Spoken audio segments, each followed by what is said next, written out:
और बड़ी खबर का रुख कर रहे हैं। प्रधानमंत्री नरेंद्र मोदी का रूस का दौरा रद्द हो गया है। रूस दौरे पर प्रधानमंत्री नहीं जाएंगे। विक्ट्री डे परेड में शामिल होने प्रधानमंत्री को जाना था। 9 मई को मॉस्को में है विक्ट्री डे परेड, जिसमें प्रधानमंत्री नरेंद्र मोदी को शामिल होने के लिए जाना था, लेकिन अब उनका रूस का दौरा रद्द कर दिया गया है। वर्तमान हालात को देखते हुए रूस जाने से प्रधानमंत्री ने परहेज किया है और उस दौरे को रद्द कर दिया गया है। संजय शर्मा मेरे साथ इस वक्त जुड़ गए हैं। संजय, रूस ने प्रधानमंत्री नरेंद्र मोदी को निमंत्रण दिया था और ये एक बड़ा मौका है जहां तक रूस की बात है, लेकिन वर्तमान हालात को ही देखते हुए प्रधानमंत्री ने दौरा रद्द किया है और उम्मीद है अपने काउंटर पार्ट को रूस में भी इसकी जानकारी दे दी गई होगी।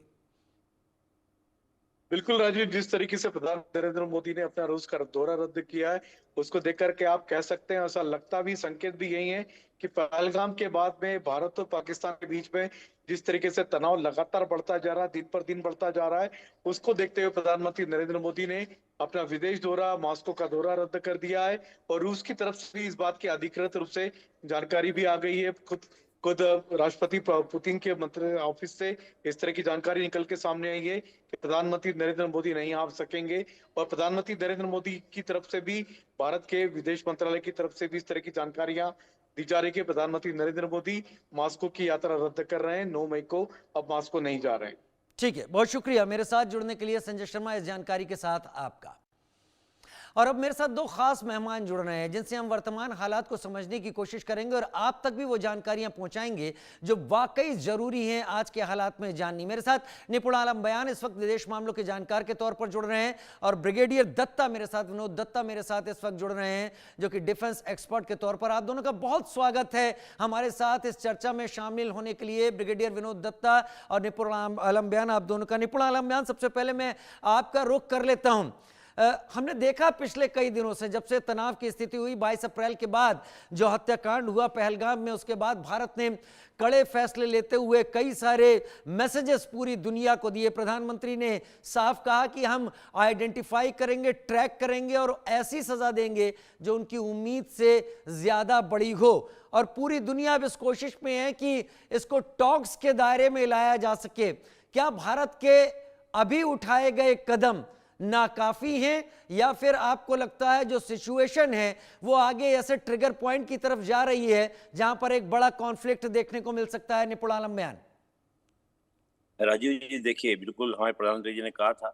और देखिए, भारत हमेशा एक बात कहता है राजीव जी कि हम शांति के पक्षधर हैं और शांति के लिए जरूरी है कि जो इस प्रकार के मानवता के दुश्मन जो आतंकवादी है, इनका सफाया भी होना चाहिए। और देखिए, हम लोग महाभारत काल से बात बोलते आए हैं कि शक्ति के माध्यम से ही शांति की स्थापना की जा सकती है और भारत हमेशा इस मूल मंत्र को मानता भी है।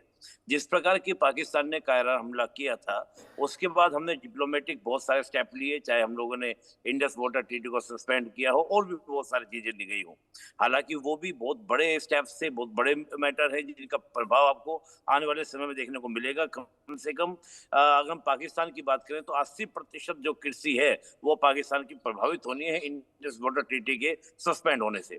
इसके अलावा बहुत सारे डिप्लोमेटिक स्टेप्स लिए गए, चाहे हम लोग सो एम्बेसडर की मीट बुलाकर और उनको मैंने सबूत दिया, इंटरनेशनल एनवायरमेंट बनाया गया, इवन यूएन तक में जाके भारत ने उस शब्द का प्रयोग किया जो आज तक भारत ने कोई यूज नहीं किया था, रोग स्टेट फॉर द पाकिस्तान, कि एक पाकिस्तान जो एक दुष्ट राज्य है जो अंतर्राष्ट्रीय शांति के लिए खतरा है। तो भारत ने सीधा सीधा मैसेज दिया कि पाकिस्तान जो है वो शांति के लिए खतरा है और हमको शांति की स्थापना के लिए पाकिस्तान के साथ आगे बढ़ना होगा, यानी कि इस मैटर में आगे जाना होगा।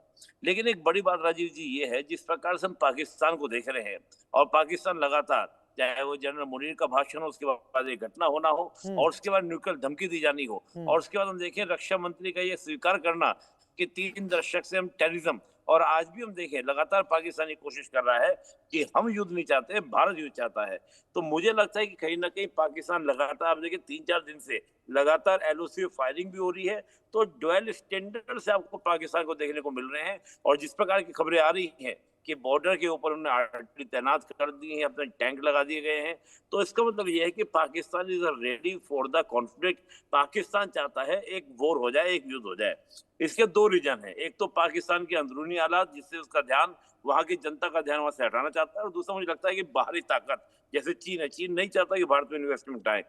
लेकिन भारत को यहाँ पर बहुत ही नपे तुले कदम उठाने होंगे कि भारत को वॉर में जाना नहीं है। भारत कभी वॉर की इच्छा नहीं रखता है, भारत हमेशा बोला है, लेकिन भारत साथ साथ शक्ति के प्रदर्शन से पीछे हटना नहीं चाहता है। रीजन क्योंकि हम शांति चाहते हैं, और शांति जो है शक्ति के प्रदर्शन के बाद ही आते हैं, जैसा खुद भगवान कृष्ण ने गीता में कहा था, भगवद गीता में, यानी कि महाभारत के युद्ध के दौरान कहा था।